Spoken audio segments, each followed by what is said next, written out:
Hello, everybody. Welcome to the Super Grapple Bros podcast, a podcast about two brothers who are former WWE employees that enjoy wrestling and the video games. This is episode 71, where we will be discussing the TLC build and the Game Awards 2018. I say we, but it's only me, back doing it solo again this week. Unfortunately, D-Murph, as Hanukkah is going on this week, and D-Murph's wife, my sister-in-law, is of Jewish heritage. They are busy with family today, celebrating Hanukkah. Happy Hanukkah to all those who are celebrating this week or have celebrated this past week. So unfortunately, due to that and other things, he could not attend this week. But I am here to take care of this solo style, as I have been doing for most of the past 3 months.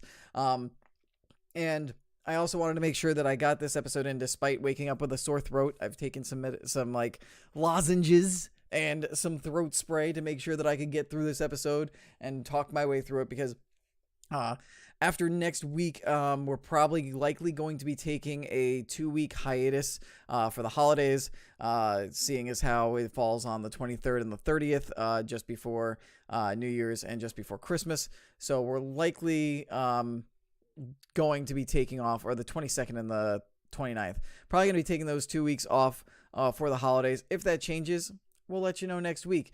So I wanted to make sure we got one more episode in before next week when we do the TLC predictions, and then we'll probably have a couple weeks off and then come back with our TLC review. And by then we'll be in full steam. We'll be full steam ahead going towards the Royal Rumble 2019 as we go into the new year. So podcast solo this week, podcast next week. D-Murph should be around next week to do the podcast with me next week as we look to close out 2018 and do predictions for TLC, and then we'll be done for the year. Next time you'll see us will be in 2019.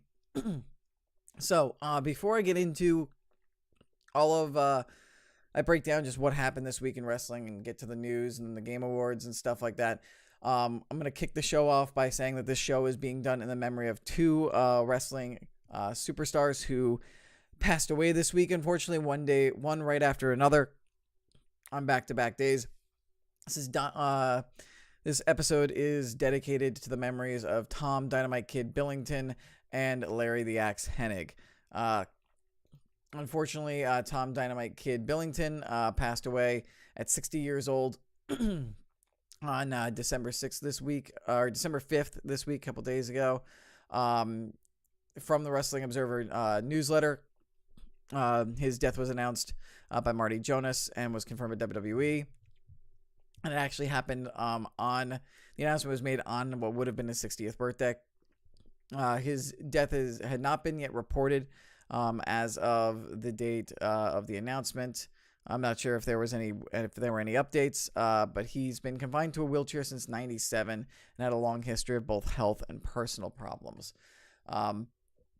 Billington, for those of you who know, as a Dynamite Kid, he was one of the biggest UK wrestlers of his time. He was a tag team champion with the British Bulldog, aka Davey Boy Smith. They were combined the British Bulldogs. So they, according to Wrestling Observer newsletter, they won those titles from Brutus Briefcase and Greg Valentine at WrestleMania 2. I did not know that off the top of my head. Billington was also inducted into the Wrestling Observer newsletter Hall of Fame as part of its inaugural 96 class. Davey Boy Smith Jr. Tweeted out a response saying, "It deeply saddens me to announce the passing of Tom Billington, aka the Dynamite Kid. I was really happy and glad I got to see Dynamite one last time in June in the UK. Dynamite was certainly an inspiration to myself and many others, and really revolutionized professional wrestling as we now see it today. He flew high and gave his all every match. Thanks to everything, and sad to have lost another family member. Rest in peace, Dino." And then the following day, unfortunately, Larry the Axe Hennig passed away, dying at the much older age of 82. For those who don't know, Larry the Axe Hennig is the father of Mr. Perfect Kurt Hennig, and thus the grandfather of current WWE superstar and former Raw Tag Team Champions, one half of the B Team, Curtis Axel. Axel put out on his Twitter discussing the death. WWE confirmed it this past Thursday. I believe that was December 6th.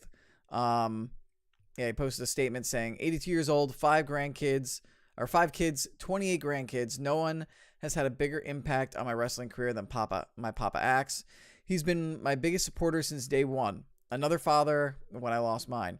We lost our king of the jungle today. Never thought I'd see this day. But he's with my dad now, so everything will be okay. Love you, Papa Axe. The Hennigs have always held our heads up high. We will continue to do so.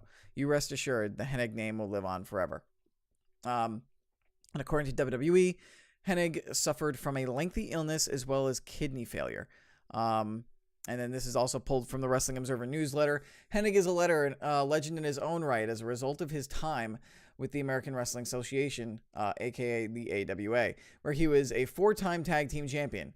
His bigger legacy, though, came as the patriarch of the Hennig wrestling family, which, as I mentioned before, included Mr. Perfect and Curtis Axel. And then several people had statements, including Bischoff, Sean Waltman, aka X-Pac, Tommy Dreamer, honoring Hennig. He was inducted into the Hall of Fame for WWE in 2007. Or Kurt Hennig, his son, was inducted in 2007, 4 years after his death. The Wrestling Observer newsletter says Larry Hennig was among the family's representatives on stage to formally accept Mr. Perfect's induction. When WWE brought Elimination Chamber pay-per-view to Minneapolis in 2014, Hennig was on hand to accompany Axel and Ryback to the ring for a tag team match against Cody Rhodes and Goldust, which I believe in that match, Dusty Rhodes was also there. He was in the corner with Goldust and Cody as part of their storyline that they had going on. And that's where, if you ever look and you see, I'm pretty sure if I remember correctly, that's the show where, if you've ever seen the iconic image of Dusty in between both of his sons holding up their arms as they're all on the stage, that's the show that's from. In addition to his lengthy spell with AWA, WWE noted Hennig successfully challenged Bruno Sammartino to what was then Sammartino's WWF title. According to the Internet Wrestling Database, Hennig last wrestled for the AWA in 1985, teaming with Mr. Perfect, his son, in a losing effort against the Road Warriors. And so rest in peace to the Axe, and rest in peace to the Dynamite Kid. This episode of the Super Grapples podcast is once again dedicated to their memory. And R.I.P. the Axe also says Big Stupid in the chat. All right, let's get into the week that was in the WWE. Raw was all right, I suppose. Not as bad as the week before, but did not get received too well. Drew McIntyre had his first pinfall loss against Dolph Ziggler with an assist from Finn Balor. That was one of the bigger things this week that happened. Natty got put through a table by the Riot Squad to kick off the show, which then led Ronda Rousey to challenge the two later in a match with Ember Moon, where she made Tamina tap out because Nia Jax and Tamina assisted the Riot Squad in this assault. There's an open forum with Sasha Banks and Bayley with Alexa Bliss there. And it's interesting because with this segment backstage with Ronda Rousey and then the way that Alexa prevented her friends / former goons, I guess you could say, which were Mickie James and quiet Echo. You shut your mouth, Echo. Was Dana Brooke, Mickie James, and Alicia Fox. She stopped them from jumping Sasha and Bayley and actually just had a regular tag team with the two of them, which was pretty interesting. It was a quick match. Match was under 5 minutes, and it's interesting to see, like, maybe they might potentially be turning Alexa Bliss into like a more sympathetic face type character. Stop it, Echo. I really need to learn to unplug that thing during these episodes. Anyway, so yes, Alexa Bliss. Do not say anything, Echo. It seems like they might be turning her into a positive authority figure, maybe, because she seemed very not really heelish and scheming as like say a Baron Corbin has been, or how she has been as a heel character, as a wrestler, and seemed to try and like make things fair. So I'm interested to see if that's going to develop to anything, or if maybe it's all just a ruse. Maybe she's trying to like give Bayley and Sasha or give Ronda a false sense of security. We'll see. Then there was a 3-on-1 handicap match between the Lucha House Party and Scott Dawson. And I don't know what the whole point of this Lucha House Rules thing is, because it makes no damn sense. Just because the Lucha House Party is in a match, somebody is making it Lucha House Rules. And like, the announcers are saying, well, somebody made the rules like this. Like, who would have made it the rules? Is it Baron Corbin? Because the only people I know that call the shots from a kayfabe standpoint are Baron Corbin and Stephanie McMahon. So somebody's doing this, and even if it is Corbin or Stephanie McMahon, it makes no sense because they're both heel characters. Why would they help what is for the time being, a face faction, 3-man team? Why would they help them get the one up on what is a heel team in Dawson Wilder? Unless they're for some reason trying to turn the Revival into faces and the Lucha House Party into heels. But it's like, what did these guys, like, I can't remember what Dawson and Wilder ever did to the Lucha House Party to cause like this. I don't remember any kind of brutal, vicious attack or assault or an attempt to injure the Lucha House Party to where this is the Revival getting their just desserts. So like, I don't get it. And even if it is just desserts for a heel team, where's the face authority figure that's allowing this to happen? Like, I don't understand it, and I don't get it, and it makes no sense to me. This would make a lot more sense if Lucha House Party were heel and the Revival were face. Big Stupid says it's funny and it makes the Revival look stupid, which is a win-win. In your opinion, Big Stupid, I don't know. It doesn't make much sense to me, and I don't like it. It's something that I'm not a big fan of. Doesn't make much sense from a logic standpoint to me. I don't even find it as funny. I mean, I'm not as hardcore of a fan of the Revival as, say, D-Murph is, but like, I don't know, like, I can let stuff like this go if there's like if the story makes sense behind it, but like, there's plot holes everywhere in this, and I don't like plot holes. And after that, we had Drew McIntyre Appreciation Night, in which Baron Corbin came out and said that it was Drew McIntyre Appreciation Night because he's chosen to be on the right side of history, and gives him a gold medal for basically ending Kurt Angle. In which case, like, I kind of liked the look that Drew McIntyre gave, because he was almost kind of like, this isn't exactly what I wanted. I was hoping you'd gift me a title match against Brock Lesnar, but okay, whatever. Then McIntyre cut a promo.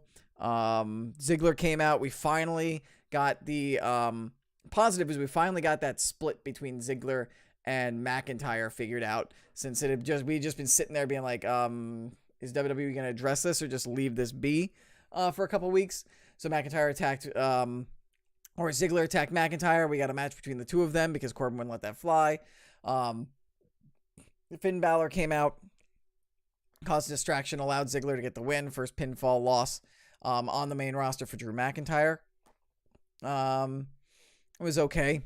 Builds up towards TLC, towards the Balor and McIntyre match, and then later on, after more shenanigans by Balor to mess with Baron Corbin's alliances, McIntyre attacked Balor in the backstage. So that was cool. That was good. I do like everything they're doing with Drew McIntyre. Drew also had a backstage interview with Ziggler, being like, who the hell does Dolph think he is? You know, I've become the Mountain and I will crush him. He was a means to an end. So I liked that. I liked all the stuff with Drew McIntyre this week, and the stuff with Finn Balor is good too. Hopefully Finn looks good coming out of this, because I'm pretty sure McIntyre is going to win their match at TLC. Then we had a 3-on-2 handicap match, VOP and Drake Maverick versus Chad Gable and Bobby Roode, but it was actually It actually started as a singles match with Rude versus Maverick, but turned into the handicap match when AOP jumped Chad in the back. I don't recall Chad Gable and Bobby Roode doing anything to Corbin to cause him to change this, because Corbin allowed it to happen and then insulted Gable in the back. So I don't get it. I don't understand like what they did to do it, but like, I mean, it gives heat on AOP and it makes Bobby Roode and Chad Gable look like underdogs. So I mean, I guess it was a thing. Then Dean had a promo where he came out in a gas mask with bodyguards who had a gas mask, saying that he was trying to protect himself from the disease of the people. I don't know where this storyline came from. Like, Dean Ambrose was once somebody, his motivation for turning on the Shield was because they thought he was crazy and a loose cannon, and he was sick of playing second fiddle to both of them. And now it's morphed all of a sudden out of nowhere because of that vaccination promo to where he thinks everyone is carrying is a disease, and he thinks Seth Rollins is a disease, I guess. It's really out of left field, even though I do kind of like the whole Ambrose wearing a gas mask. It's kind of weird. We got another thing where Rollins tries to attack Ambrose, and then Ambrose just wins the ambush and just is left strong over Rollins. Just makes me believe Rollins might very well go over Ambrose in their match. Then we have one of the other most interesting things going on, which was Heath Slater faced Rhino in a loser gets fired match, which Slater won. And then afterwards, Slater had a promo with Corbin, in which Corbin was like, "Oh, I'm not keeping you here as a competitor. You're a ref now," and gave him a referee shirt. So it's an interesting storyline. It's an interesting way, I think, to have Heath Slater still be doing something. And I don't think I would mind it if Heath Slater became a referee figure that was also a character, not just a general ref. And if he was somebody to where, like, he can actually take maybe a ref bump that's not a finisher and not be down as long. So I'm kind of interested to see where this is going. I kind of want to see where this is going, and I want to know if this is going to be like a full-time transition for Slater, for Slater to be a ref, or if Slater's going to be if this is just going to be something where Slater eventually becomes a talent or something. I'm interested. It's got my attention. Finn Balor then beat Jinder Mahal after interference from Cruz distracting Mahal and beating up the Singh brothers. It was a thing. It happened. And then Ronda Rousey took out won the match between Tamina and Nia Jax with the armbar. So Raw was okay. I wouldn't say it was outright bad or awful. It had its moments. But it also had its good moments. It's got some storylines that I'm intrigued in, and I think it might just be suffering from the low of just being in the middle of a build towards a pay-per-view that's not one of the big four. Big Stupid going back on the whole Dean Rollins thing. He said the feud is completely bombed with the way they made Dean go. I kind of agree with that. I kind of get a sense of, like, you had so much heat on Dean, and instead of channeling into that anger that he feels towards the Shield, you have him take it out on the fans and treat it like everyone has a disease, and I'm not quite feeling it. I'm not quite feeling what's going on.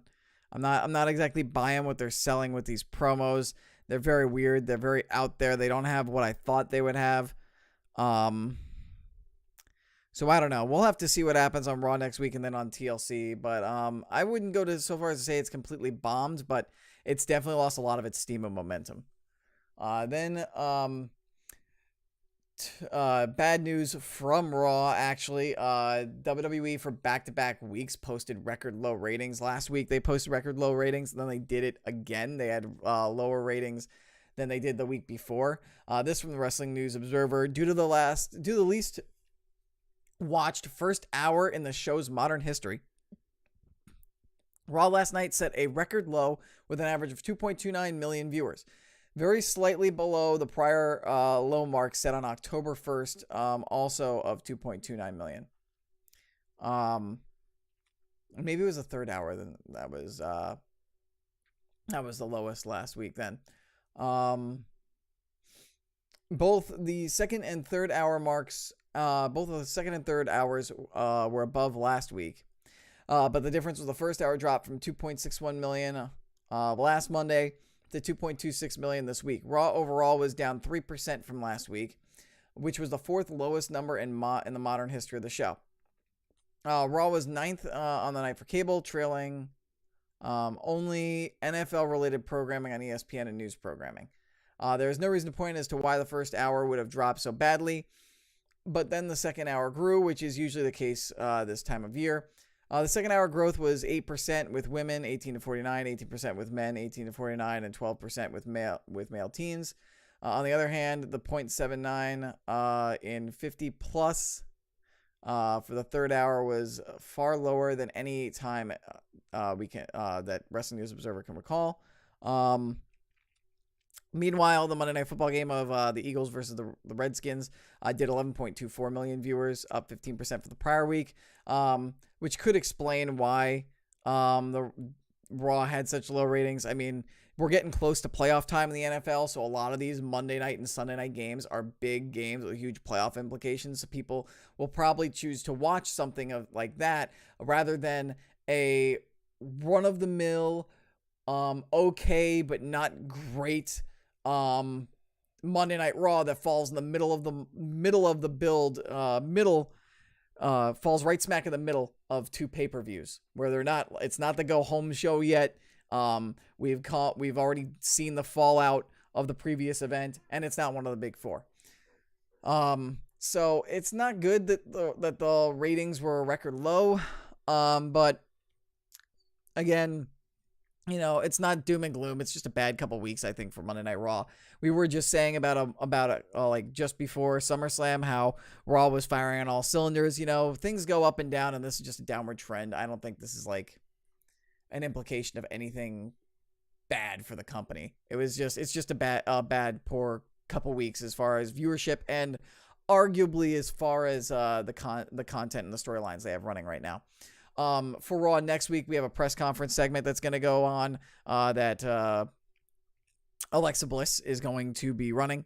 It's going to be Rousey and Nia Jax. So it's interesting. I think it's going to be very similar to a contract signing kind of thing, but I like that they're not doing a contract signing, that it's a little bit different than a contract signing, kind of mixing things up a little bit. So they'll try to spice things up with some Ronda Rousey-ness there. We'll see if it does anything. On the SmackDown side, one of the big things was the Daniel Bryan related stuff. Daniel Bryan was on Miz TV, talked about the new Daniel Bryan. He's actually done a really cool thing that I like, since he doesn't really have, since the symbols that were his side plates on the championship are the identity of the old Daniel Bryan, and he doesn't really have a logo or a phrase to go with the new Daniel Bryan. He's actually now carrying the championship with no side plates, and literally dumped the side plates his current side plates in the middle of the ring to symbolize his transition, his metamorphosis into this new character. And I also liked how he mentioned that he did one bad thing, and everybody freaks out despite the fact that, and then he leaned into the fact that he's an environmentalist and a vegan in order to get heat as a result of that, and like go hard into it with being just a real jerk about it, by blaming all the fans for, the plastic bottles that they eat, that they drink out of, the processed meats that they eat that are farmed that cause that affect climate change and stuff like that, and calling them all fickle and borderline hypocritical. It was a really strong, powerful promo, and I really am liking this heel Daniel Bryan character that we've got going right now. And then the whole Daniel Bryan-ness ended at the end of the night with a Miz versus AJ Styles match, in which Daniel Bryan grabbed Styles by the leg, causing a distraction, which allowed Miz to I think it was, I can't remember who won the match, because I can't remember if I'm pretty sure Miz didn't capitalize. Miz tried to capitalize, and AJ Styles reversed it into a roll into the calf crusher, which caused Miz to tap out, but then Daniel Bryan immediately attacked him, went for the leg, viciously attacking the leg, trying to make it a weak point, going for the heel hook on AJ Styles, and then just celebrating after the fact. And I like that they're trying to build up the heel hook. It would be interesting to see if this is built as a who can deal damage to the other's legs more, and which submission is better or more devastating, is the heel hook or the calf crusher. So I've been liking what I've been seeing out of the whole AJ Styles, Daniel Bryan thing. And Daniel Bryan, again, delivered those vicious boots to the head of AJ Styles. That's so good. Other things that happened on Raw or on SmackDown this week. Mandy Rose and Sonya Deville defeated Charlotte Flair and Asuka. We had a promo before that as well, where all of them were bickering between Becky and Charlotte and Asuka. Solid standard promo, but it was a good one, so I would check it out.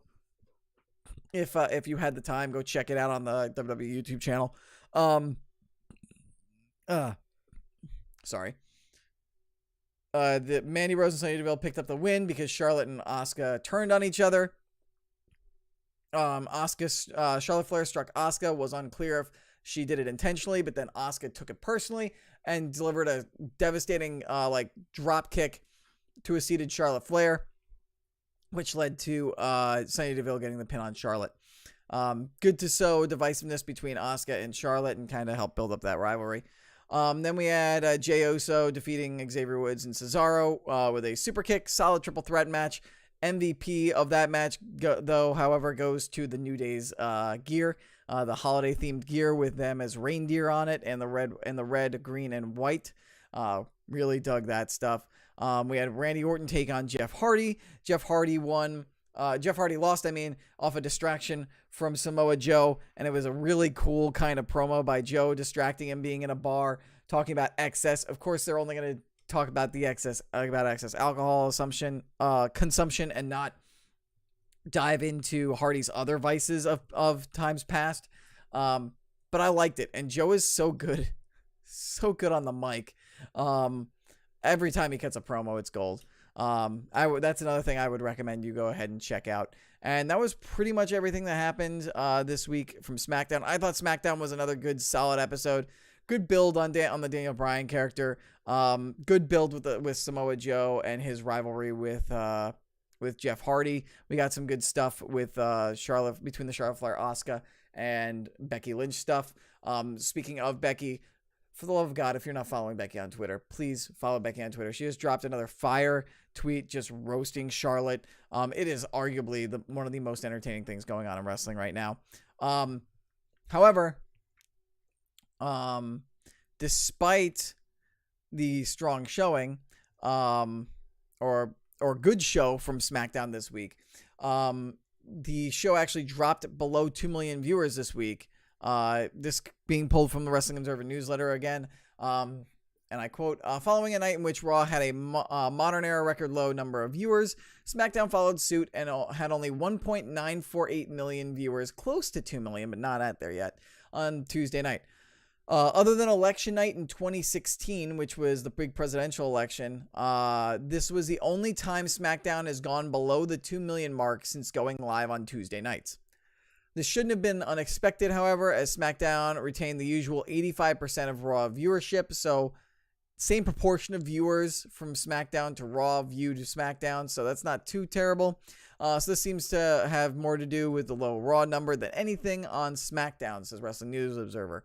But there was clearly nothing on Tuesday's episode that compelled a larger than usual percentage to tune in. So not a lot of people watched Raw, so that same percentage of people who normally tune in for both seem to just tune out of both this week. Big Stupid, by the way, I want to mention, just came in with a new nickname for Daniel Bryan called the Alpha Kale. I love that. That's hilarious. It's almost a Dragon Ball Z reference also too, because Kale is an awesome Dragon Ball super character.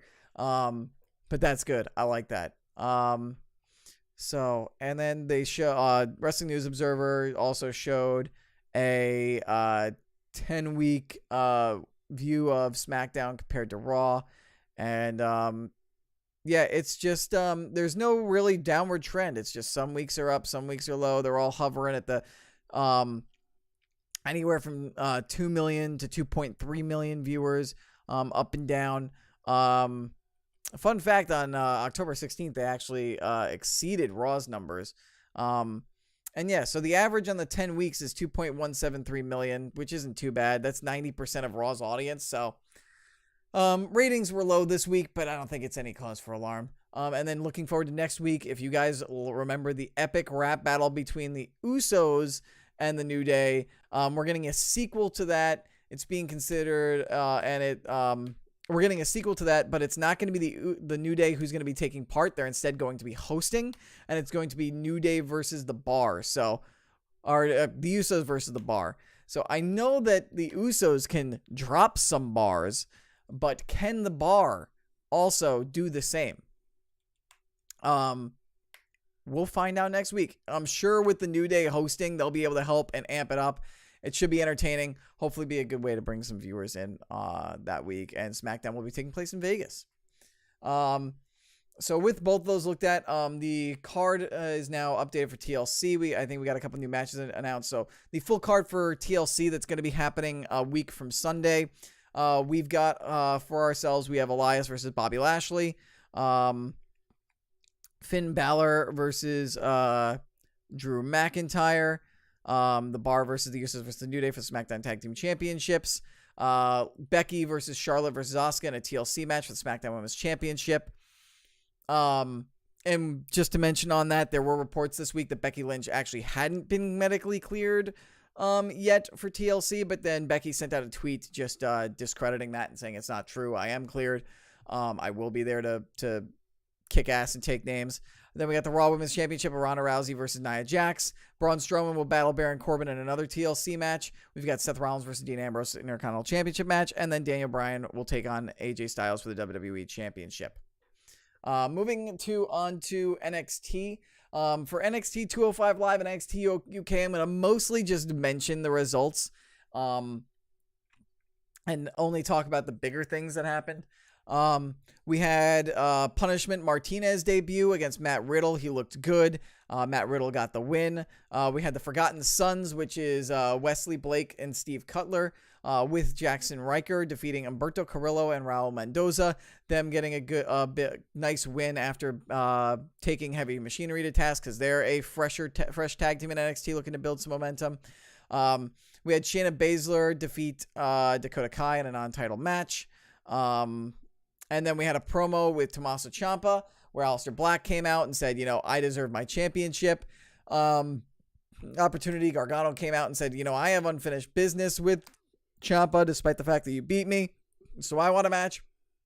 Ciampa then said, well, how about you guys just face each other in a steel cage at TakeOver and I just not face either of you, huh? Winner becomes number one contender. I get to take a couple more months where I don't have to defend my championship, and William Regal decided and made the announcement, I believe, after the show, saying that Gargano and Black will face each other in a steel cage, but it will not be at TakeOver Phoenix. It will actually be the week before. It'll be the go-home show where they will face off against each other.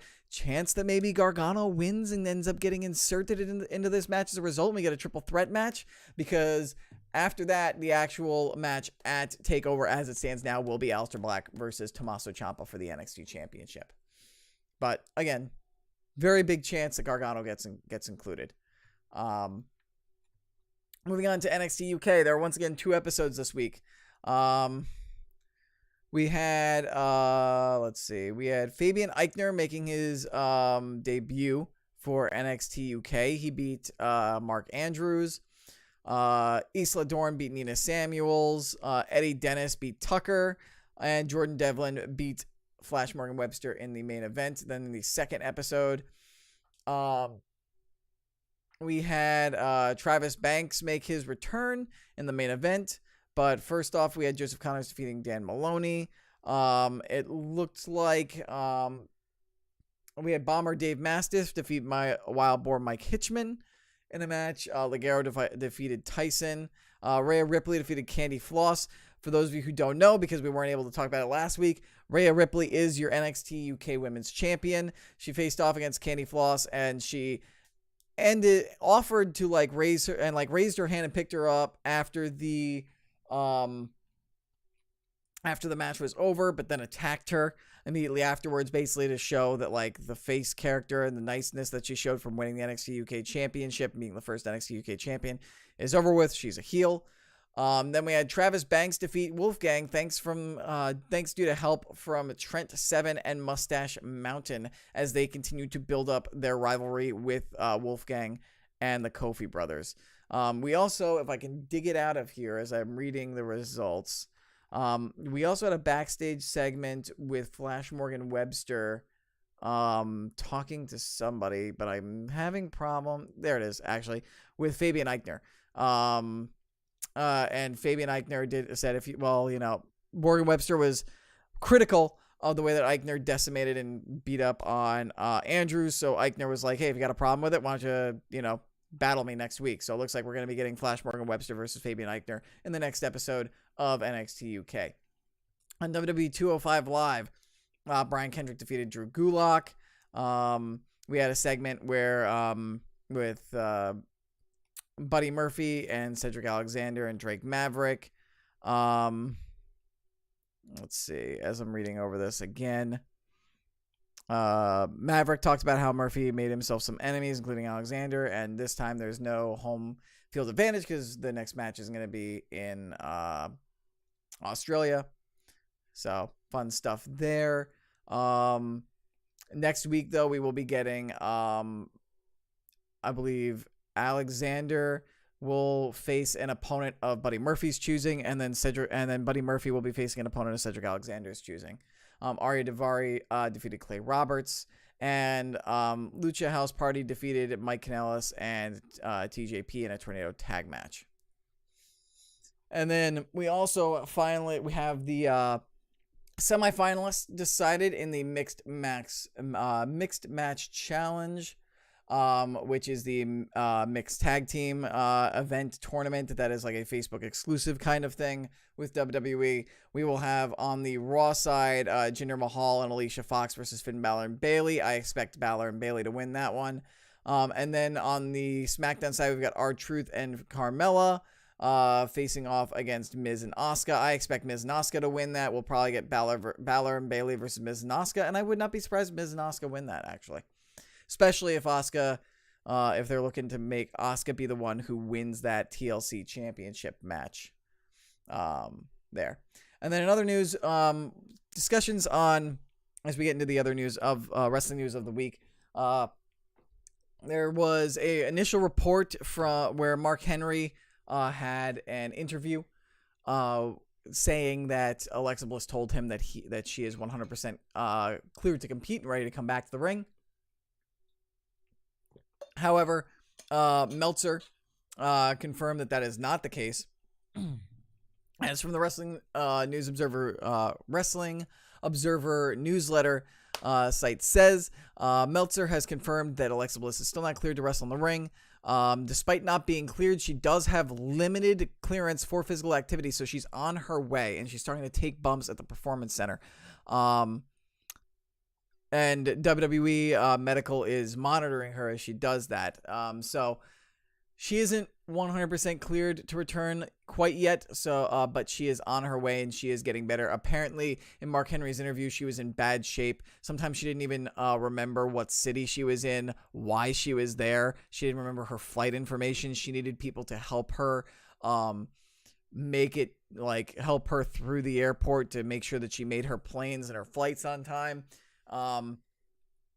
So yeah, but things are better now, and it's not like she was in that state and still taking bumps. That was when WWE was monitoring her. She was just backstage and when she was being an on-camera personality. So not that WWE is like flying her around while she doesn't know where she is, like doing that. Like she still wanted to work. It's just she had her bouts and moments, and now she's doing better. In other news related to health and, with the passing of, this is somewhat related to the passing of Larry the Axe Hennig and Dynamite Kid. Hacksaw Jim Duggan actually had a bit of a health scare in the past week. He had been hospitalized, but he sent out a video message to all the fans letting everybody know that he actually is doing well. He was hospitalized because his heart went into AFib, which is atrial fibrillation, and was admitted into the ICU. However, doctors and nurses took good care of him. He is good. He is cleared. He is out. He is healthy. And we'll be able to make all of his upcoming appearances that he has scheduled, which I guess are for like various conventions and everything. So it's good to hear that Hacksaw Jim Duggan is in good health, that doctors took care of him, and he's back out there in the world.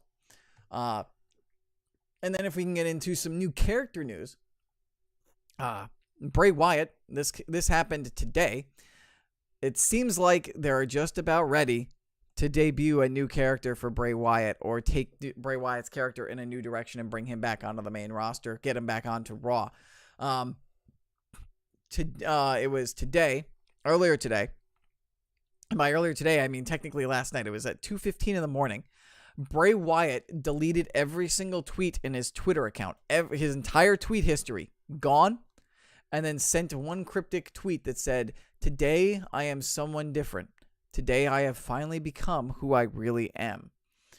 So, very interesting, kind of teasing, buzzy type of tweet. And we'll get to see what it is exactly is going to happen with Bray Wyatt, hopefully very soon. And to go along with that, if I can find it, I might have gotten rid of it. Nope, I've got it right here. It ties into this thing that Matt Hardy was actually Matt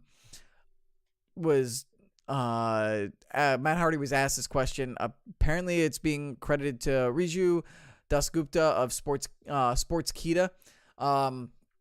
He was asked about stepping away from the ring, and he actually brought up that things were going to be happening soon with him and Bray Wyatt. He mentioned that, like, when discussing retirement, he said it never really was about retirement. It was more about getting myself healthy and taking some time to heal up. He said, so I've been doing this for 26 years. I was just a little beat up. I was given a little time off. From when I've been back for over a year and a half, I was full time. I did everything. He said Jeff, his brother, Jeff Hardy, was off with the surgery, so had a little bit of time off. I think Bray Wyatt needed a little time off. He had the car accident.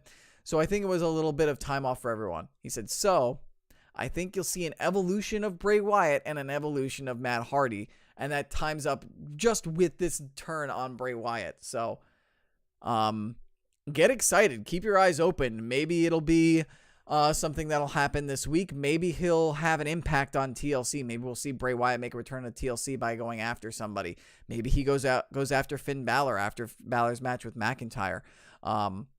Maybe he goes after a heel to come back as a face, goes after a Drew McIntyre after he wins to keep him occupied until a potential championship match. Who knows? But very interesting to see about Mr. Bray Wyatt. I tried to extend his name into something clever, but Bray Wyatt is such a weird name that it's hard to do it. Braden Wyattson, maybe? I don't know. Hey, to footballers in the chat, by the way. A couple of non-WWE related wrestling news to touch on before I get into video game stuff. Rev Pro is going to be giving people a match that a lot of wrestling fans have been wanting to see. They are getting Will Ospreay versus Pac, aka Neville. The match is happening February 15th, 2019 in London, England at the York Hall. So for everybody who is in the UK, who loves themselves some wrestling and wants to see an insane, crazy match, make sure you get to Rev Pro High Stakes at York Hall February 15th of next year. Also, in news regarding Neville and Pac actually won the Dragon's Gate Open the Dream Gate title. This coming from Wrestling Observer. Pac defeated Masato Yoshina. This was on December 4th at Fantastic Gate 2018 inside Korakuen Hall to win the company's top single title, the Open the Dream Gate Championship. Yoshina had held the title for 177 days, winning it back on June 10th. So Pac has already climbed to the top of the mountain in Dragon Gate upon his return. The tickets for that show, for that Rev Pro show, are already sold out. Just because they're sold out doesn't mean they're being sold. They're being sold on secondary markets. You know what else just got sold out over the weekend? Actually, too, NXT Takeover New York for WrestleMania. Those sold out like that yesterday. which is Friday, December 7th. But you can always, I'm sure you can always go to StubHub, Ticketmaster, SeatGeek, and find yourself, secondhand tickets for those things, for resellers trying to get a little bit of money. Anyway, continuing the story on Pac winning the top title of Dragon Gate. This comes after a long period where Pac's contract was frozen with WWE after he walked out before an episode of Raw back in October of 2017. He remained sidelined with his contract situation up in the air until August, where it was reported he was no longer under WWE contract. He then resurfaced in Dragon Gate a few months later, aligning himself with the R.E. Ed stable on October 2nd, aka Red. Pac is scheduled for a number of dates in the United Kingdom. Most notable of which, the one that we just mentioned about the Rev Pro against Will Ospreay on February 15th. And then one final non-wrestling but kind of WWE related news. For those interested in the developments in the XFL, we got a big announcement in the XFL development this week. The XFL announced the which teams would make up the league in its first year and the stadiums upon which they would compete in. Most of them are teams that already have NFL teams there. They are all teams that have had NFL teams there before, and most of these teams are having their games take place in the same football stadiums as the NFL teams. The inaugural season, which will begin in 2020 in February, I believe they're trying to do kickoff the week after the Super Bowl. The teams we don't have names yet. They will be coming. They will be getting announced in the coming months. But the teams that will be in the new XFL for 2020 for its inaugural season will be New York, which will be playing out of MetLife Stadium. Dallas, which will not be playing out of Jerry World, actually. They'll be playing at a Globe Life Park in Arlington, Texas, which I believe is the baseball stadium, if I check my research, that the Texas Rangers play out of. I'm going to do some quick research right here. Yes, it is. Globe Life Park in Arlington, which is actually like across the street from Jerry World, and it's where the Texas Rangers play. Footballers did confirm it for me. We've also got Houston, which will play at TDECU Stadium in Houston. Los Angeles, which will be playing out of the StubHub Center in Carson, California. I'm trying to remember where the StubHub Center is exactly. It's where the Chargers are currently playing right now. You think I would have done all this research ahead of time, but I'm stretched for time. It's very busy. We've also got St. Louis, which recently lost the Rams to Los Angeles. They will be playing at the Dome at America's Center. I don't know if that's where the Rams used to play. Let's see. Dome at America's Center. Looks like it. Owner, St. Louis Regional Authority.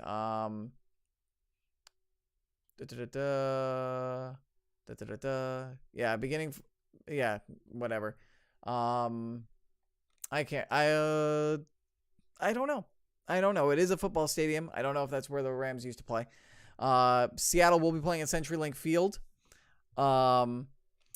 Tampa Bay will be playing at Raymond James Stadium, which is where the Bucks play. CenturyLink Field in Seattle is where the Seahawks play. And Washington, D.C. will be playing at Audi Field, which, thank you, Big Stupid, for cutting it off for me. That is where D.C. United played. And Footballer is sort of confirming that St. Louis, the Dome at America Center, is where the Rams used to play. TDECU Stadium, I just want to check if that's where the Texans play. It is not. It's actually on the campus of the University of Houston. So they will be playing where the University of Houston plays. They will not be playing where the Houston Texans play. And Footballers did confirm it. Yeah, Houston's college. So a lot of them are competing where their NFL teams are, and some of them aren't. So very interesting. And yeah, like Footballer said, it is kind of strange they're playing at a college campus, but they got to make do with what they can, I suppose. All right, that is it for the video game or the wrestling portion of the show. Now we're going to get into the video games portion, and we're going to be talking pretty much just all about the Game Awards this week. The Game Awards 2018 happened on Thursday night. I thought it was a great show. I loved it. I loved what Jeff Keighley has turned this show into. Jeff Keighley has been a video game journalist for about 20, 25 years now. I had the honor of meeting him at PAX East in 2010 very briefly. He has taken what was once the Spike Video Game Awards and something that was kind of just like, oh, we're going to get a bunch of Hollywood people who don't know what video games are and then just give awards out to things because, video games are popular at the moment, into like basically the game industry's Oscars, an actual legitimate award show. Thank you, by the way, I must say, to Big Stupid for the 100-bit cheer. Can we get some Avengers Endgame trailer analysis? I'll try to throw that on. I'll throw that on at the end of everything once, if you want. If you want to talk about that.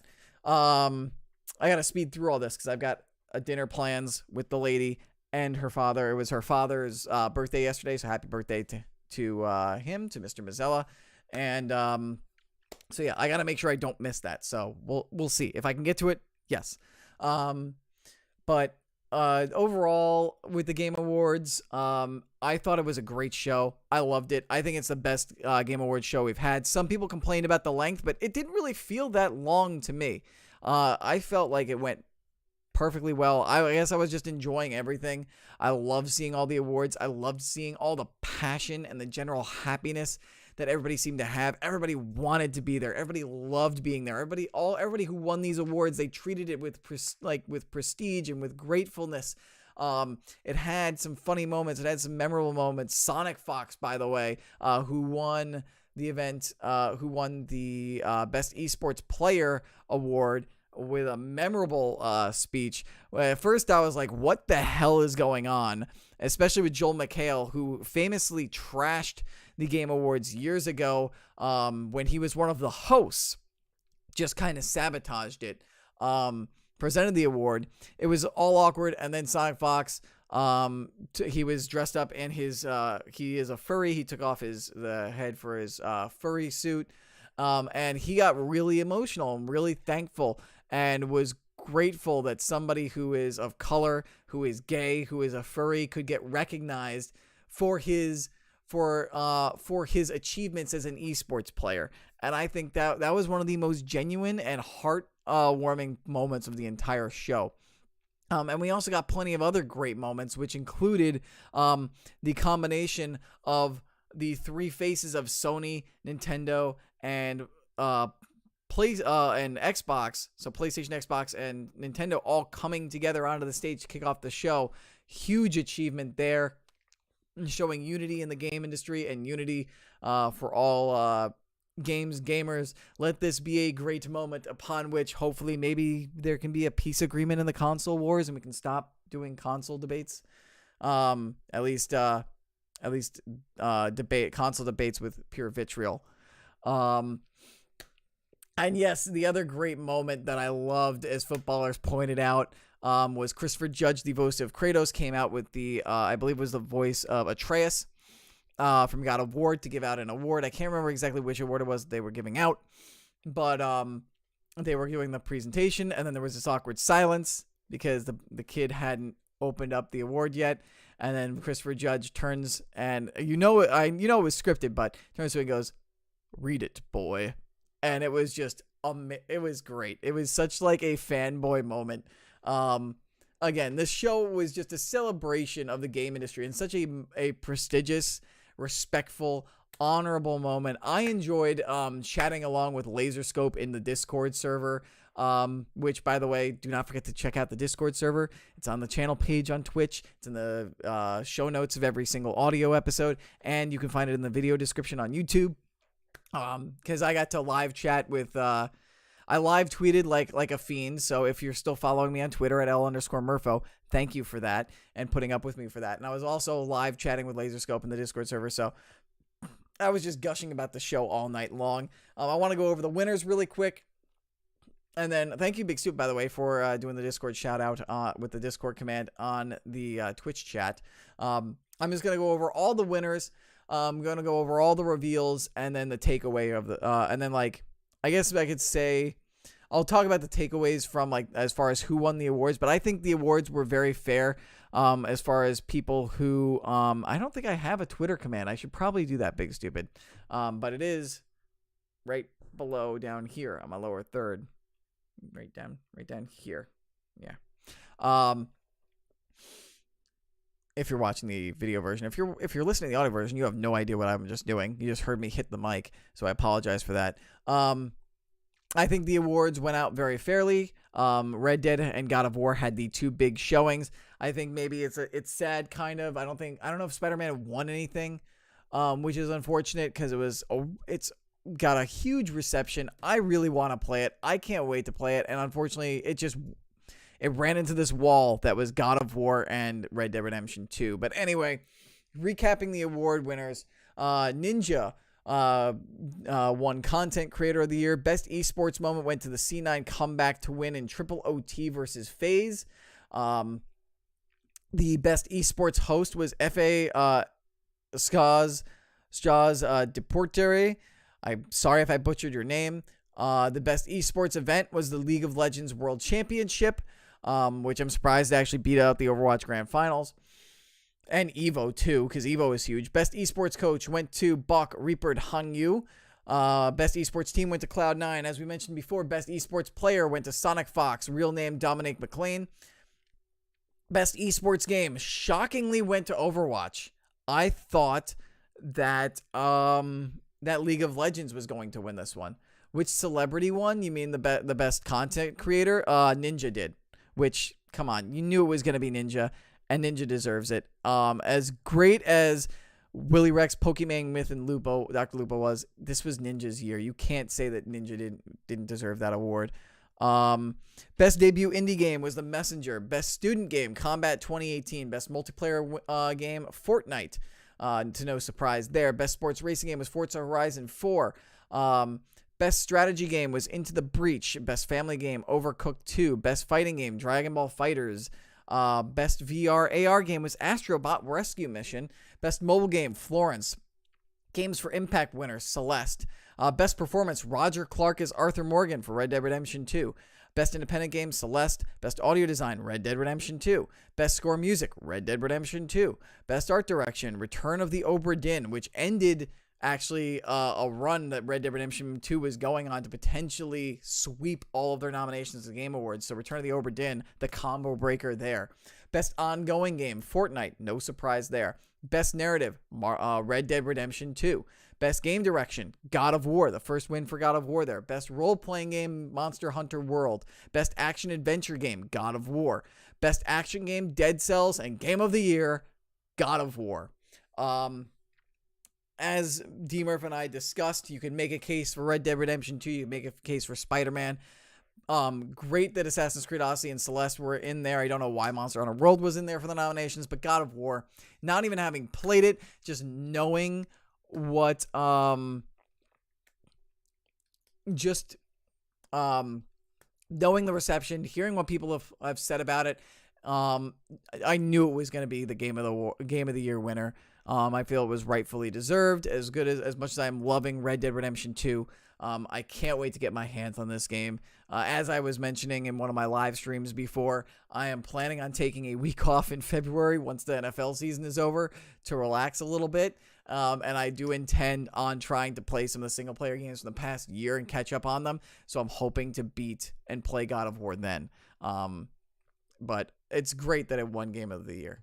Now to go over all of the big announcements as I take a quick swig of water. From the Game Awards, the biggest one is that Joker from Persona 5 is joining Super Smash Bros. Ultimate, which came out on Friday. He is the 76th player. Nobody expected it or saw it coming. If you watch Kind of Funny Games, Tim Geddes was so shocked that he jumped up and threw his hat and accidentally knocked a beer onto Andy Cortez's laptop, frying the laptop, which R.I.P. Andy Cortez's laptop for that. But that just goes to show just how nobody was expecting that reveal. And somewhere as that announcement was made, you could hear a you could feel something as if millions, well, maybe not millions, thousands of Waluigi fans cried out in terror and were silenced. Huge thing there. We also got the reveal of Mortal Kombat 11 in this brutal trailer, which was just Scorpion and Raiden just fighting each other over and over and over again and killing each other in gruesome ways back and forth over and over and over again, just to kind of show off the case. Like, yes, they've been brutally killed, but you know, it's a video game, so you keep playing against each other. We got what was my favorite announcement.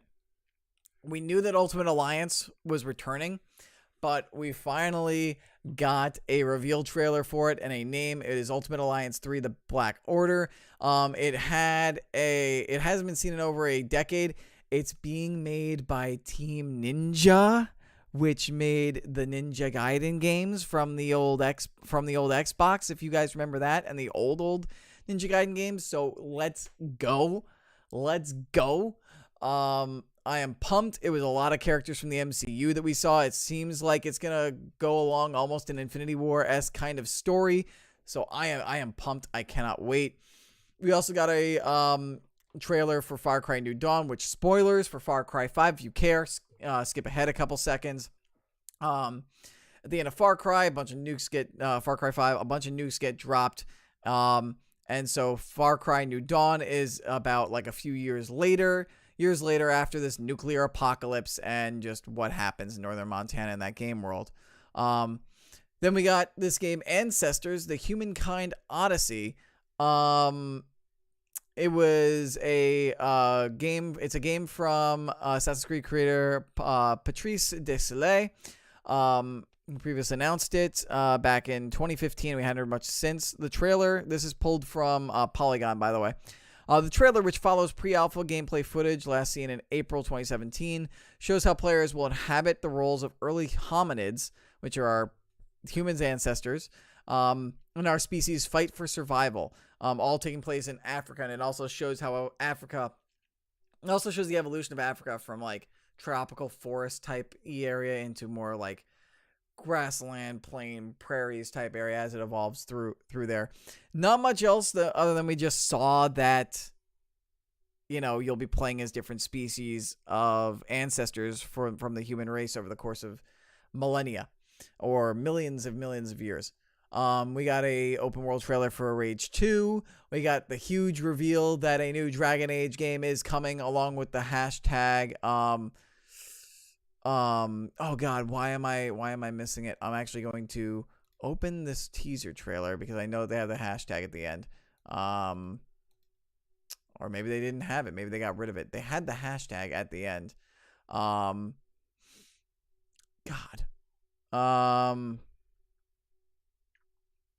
And of course this article doesn't mention the hashtag, and I cannot remember it off the top of my head. Let's see, Dragon Age. We'll search. The Dread Wolf Rises. That's what it was. Hashtag the Dread Wolf Rises, which, spoilers for Dragon Age Inquisition, which I ended up reading up on this despite not having beaten Dragon Age Inquisition. I'm about like 80 to 90% through the game, and then I haven't touched it in a few years. The Dread Wolf is this ancient elvish god. We don't know if he's good or bad, apparently. And he is being embodied. He's embodied in Dragon Age Inquisition, which is a big twist towards the end. So again, skip ahead a few seconds if you don't want Dragon Age Inquisition spoilers. Solus ends up being this Dread Wolf, this god from years and years back, in hiding as this elf.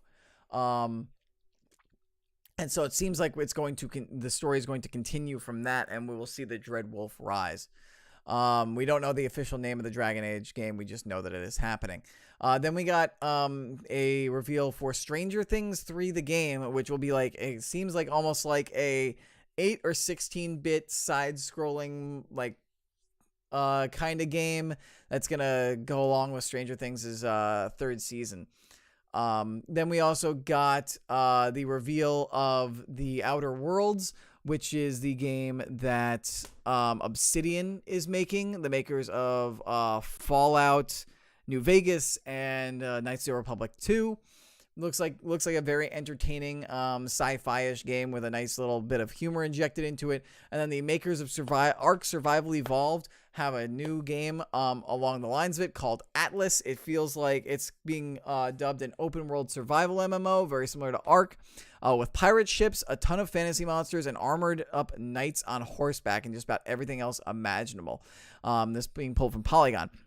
Studio Wildcard says that a single world can have 40,000 players in it. It's launching in early access on PC this upcoming week and Xbox One's preview program next year. So that's a thing. I'll be interested to see what people think of Atlas when it comes out. And then there were lots of other trailers for other games. I'm going to see if I can find other ones. Sayonara Wild Hearts, Journey to the Savage Planet, the Stanley Parable Ultra Deluxe, Among Trees. The McLaren 570S car was revealed to be coming to Rocket League. Hades, a game by Supergiant Games, the people who made Bastion. That's out in early access now on the Epic Game Store. The Epic Game Store has launched now, and a lot of games got revealed at the Game Awards are available on the Epic Game Store. Scavengers. Anthem got a storyline trailer that kind of feels very similar to Destiny. So I'm not sure about that. We'll have to see more about that. Crash Team Racing, Nitro Refueled. We're getting a new Crash Team Racing game. Dauntless on the console got an announcement. The Last Campfire, which looks like an adorably, amazingly beautiful game. PUBG revealed the Vikendi map, which is their snow map. That poor PUBG bird. That was just fluttering around all the chaos. Ashen, we got a new Crackdown 3 trailer, which is basically just Terry Crews in a suit as if he was going to the Game Awards, and then gets talked to by the character he plays in the game. The Pathless. Psychonauts 2 got another official trailer, which is another big one. We got reveals from Dead by Daylight of new killers to have. Fortnite revealed The Block, RIP in Peace, Risky Reels. It is no longer gone. It's been crushed by The Block, which is basically this place where things that people make in creative mode, we will spawn on The Block each and every week for people to check out as they go ahead and try to become number one in the Battle Royale. Survived By is another game. We got a new trailer for Devil May Cry, which is looking pretty sweet.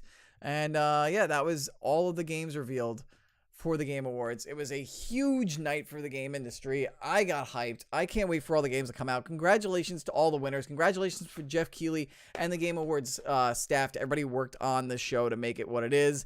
I can't wait to see what happens next year. It was a great year for games.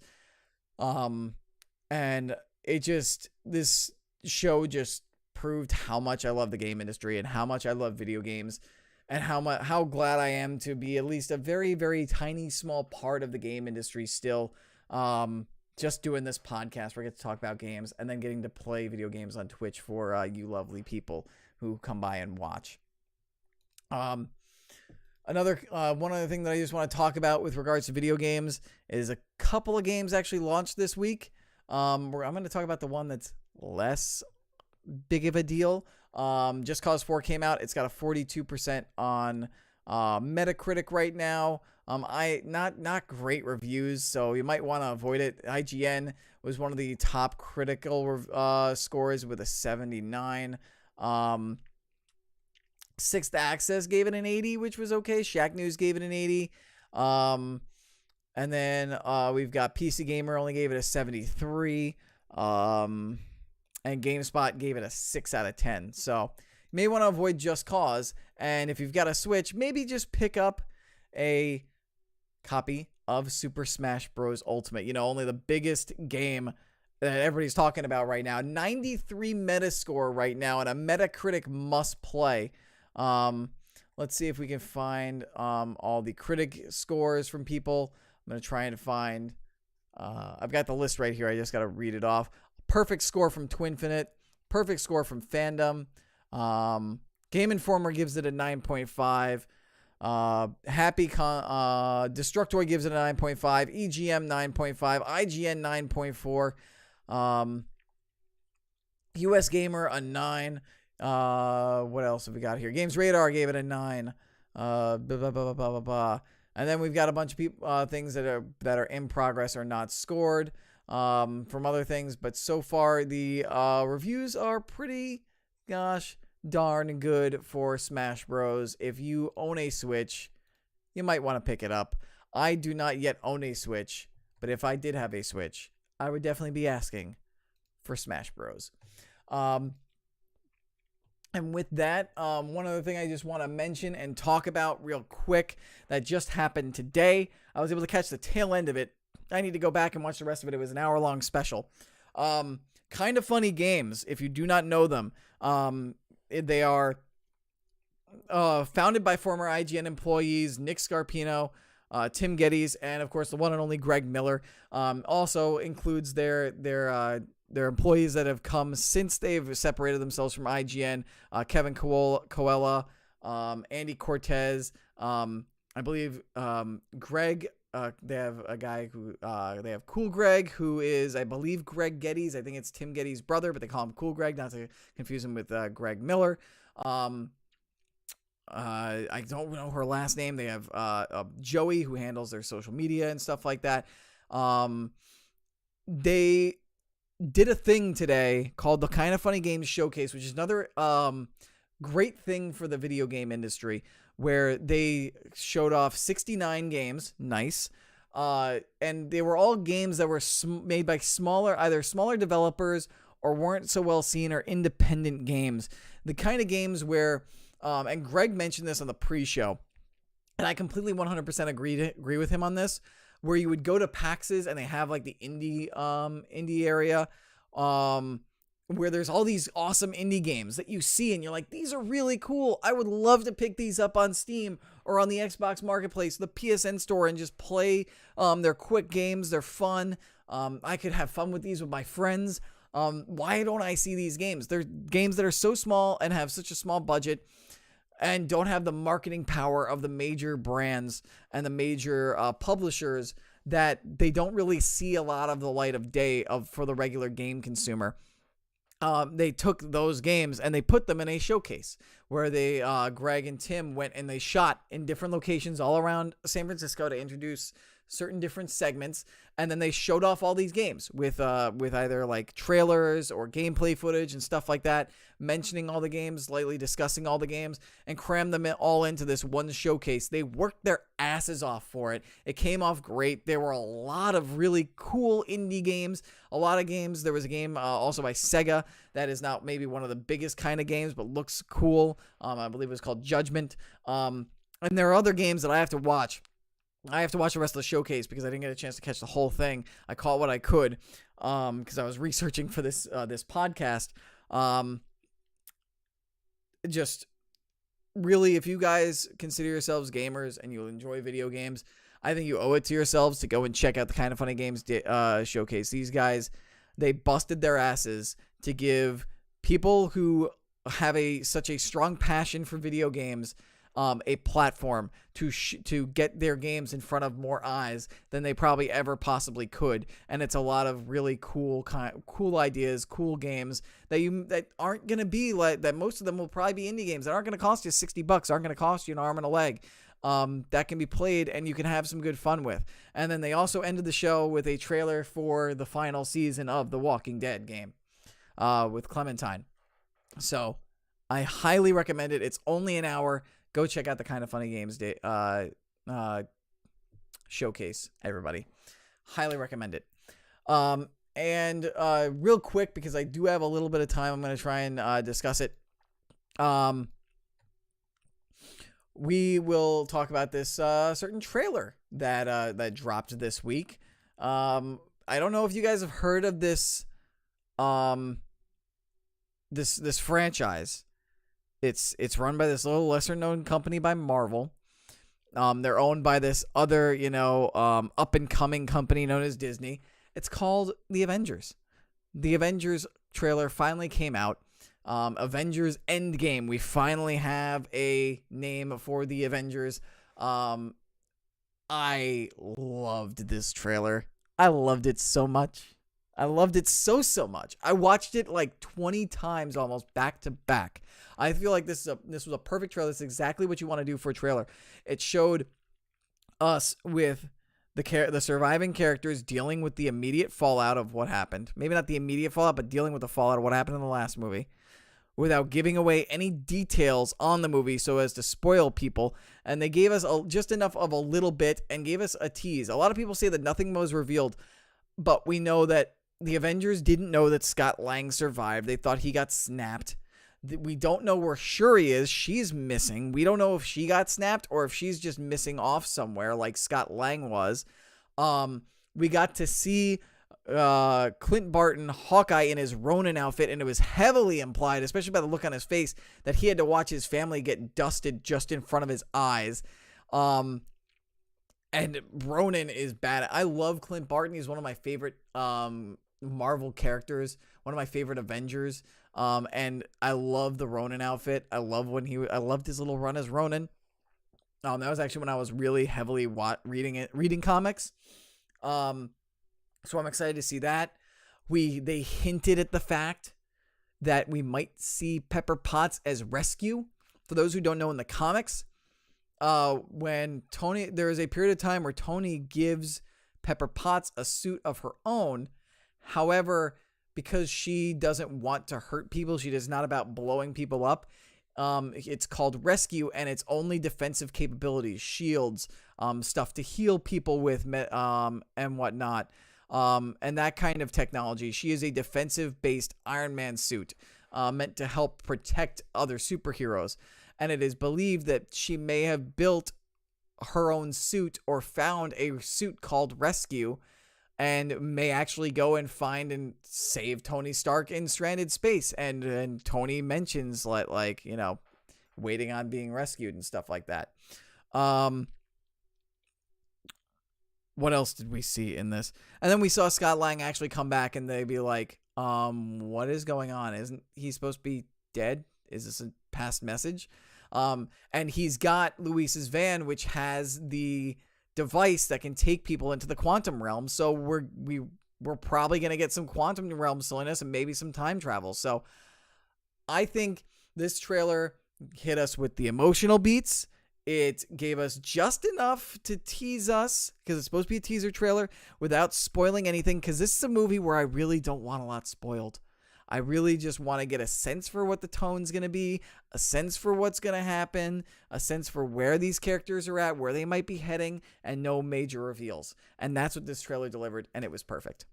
I loved it. I may actually go watch it again after this.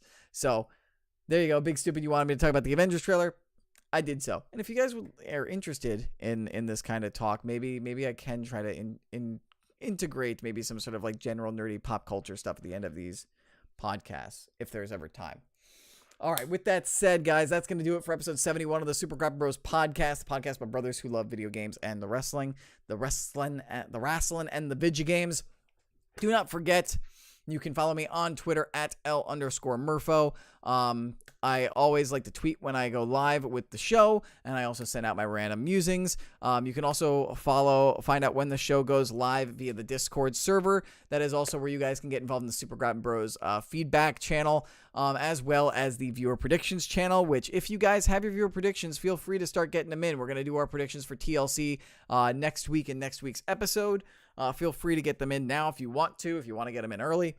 You can find the Discord server in the show notes on the audio version on the channel page on Twitch, and in the show notes on YouTube, or in the video description on YouTube. As I mentioned, we're on Twitch, we're on audio, we're on YouTube, twitch.tv/L_Murpho. You can come watch the show live, get involved on the Twitch chat, and you can also watch it on VOD there. If you want to watch it in VOD on YouTube, I put it out on YouTube as well. It goes out 24 hours after everything is shot, because the affiliate program has this kind of thing where you got to wait 24 hours after you broadcast something to put it on other platforms. So the following day, you can find it in VOD form on YouTube. It's youtube.com/LMurphoReal. You can also find us in audio version. We are on Apple Podcasts, SoundCloud, Google Play, Stitcher, Spotify, lots of places where podcasts can be found. Just search Super Grapple Bros for your listening pleasure, for your ear holes. That's I believe that's everything. And also, if you have any feedback in addition to the Discord server, you can also email us at supercrapbros@gmail.com. DMurph, by the way, on Twitter is DMurph_42. Thank you all so much for watching. And we're going to leave you with a kayfabe news article of the week. And let's see. I'll go with one the Big Stupid gave me. And I think I'm going to go with the first one over the second one, just because the second one is better when you have the image with it. So this is a little bit of a thing. But here we go. Kayfabe news headline / article of the episode is Dean Ambrose to deliver a promo on Raw while receiving a colonoscopy. That'll be a thing. Must see TV. Of course, gotta up the game. You know, once you start doing inoculations and vaccinations, you gotta up the game with the medical treatment on television. Maybe just every single week we will have a Dean Ambrose gets treated for something every single week. All right, guys, that's gonna do it. Thank you all so much for watching. Until I see you again, peace, deuces, the deucey deuce. Catch y'all later. See you next time. Bye-bye now. Bye-bye now. Bye. Bye-bye. Bye. Shut up and sit down.